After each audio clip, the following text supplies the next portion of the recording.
जनाब फारूक आज़म रज़ी अल्लाह ताला अन्हु एक मरतबा बैठे हुए आका करीम सल्लल्लाहु अलैहि वसल्लम का इस कदर मोहब्बत के साथ और शिद्दत के साथ तज़किरा फरमा रहे हैं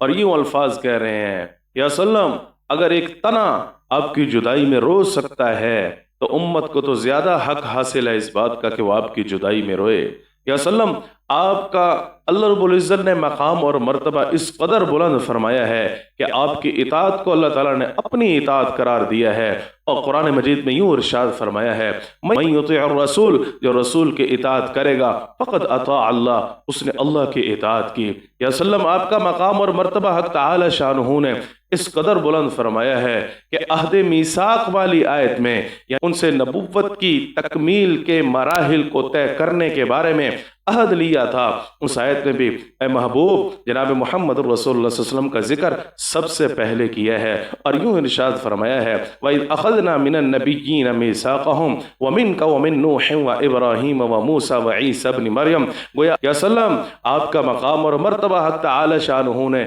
इस कदर बुलंद फरमाया है, कुफार जहन्नम में जिस वक़्त जाएंगे तो वहाँ पर भी वो इस बात की ख्वाहिश करेंगे, काश कि हमने अल्लाह और जनाब मोहम्मद रसूलुल्लाह सल्लल्लाहु अलैहि वसल्लम की हमने इताअत की होती। या लैतना अताअना अल्लाह व अताअना रसूला। या सल्लम, अगर अल्लाह ताला ने हज़रत मूसा अलैहिस्सलाम को ये मुअजिज़ा अता फरमाया कि पत्थर से उन्होंने चश्मे जारी कर दिए, तो अल्लाह ताला ने आपको भी ये मुअजिज़ा अता फरमाया कि आपकी उंगलियों से नहरों को जारी कर दिया। या रसूलुल्लाह सल्लल्लाहु अलैहि वसल्लम, अल्लाह ताला ने आपको इस कदर मकाम और मर्तबा अता फरमाया कि अगर हज़रत ईसा अलैहिस्सलाम मुर्दों को जिंदा करके उनसे बातें कर लिया करते थे तो अल्लाह ताला ने आपको ये मकाम अता फरमाया कि बकरी भुनी हुई आपके सामने मौजूद है और वो आपसे बातें कर रही है और वो बता रही है कि मेरे अंदर जहर मौजूद है, मुझे आप तनावुल मत फरमाइए। या सल्लम, हज़रत नूह अलैहिस्सलाम की कौम ने उनको आजमाइशों से और मुसीबतों और परेशानियों से दो चार किया, उन्होंने अपनी ज़बान अत्थर से अल्फाज कह दिए, रब्बी ला तज़र अलल अर्ज़ि मिनल काफ़िरीन दय्यारा,